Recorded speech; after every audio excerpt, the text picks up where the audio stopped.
மேஷராசி மார்கழி மாத பலன்கள். ராசி அதிபதி செவ்வாய் தனுசு ராசியில் இருக்கார். சூரியனும் செவ்வாயும் குரு பார்வையோடு இருக்கார். குரு மங்கள யோகம் ரொம்ப சிறப்பாகவே இருக்கும். எல்லாம் அகன்றும் நன்மை ஏற்படும். மூணாம் இடத்துக்கு குரு வந்திருக்காரு. முயற்சியெல்லாம் வெற்றி கிட்டும்.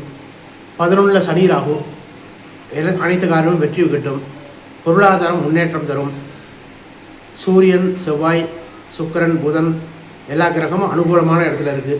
குருவும் இப்போ அனுகூலமான வந்திருக்கிறதுனால சிறப்பான நன்மைகள் உண்டாகும்.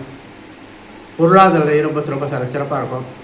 5ல் கேது இருக்கிறது தான் கொஞ்சம் சுமாராக இருக்கும். அது ஒன்றும் பெரிய கஷ்டங்கள்லாம் கொடுக்காது.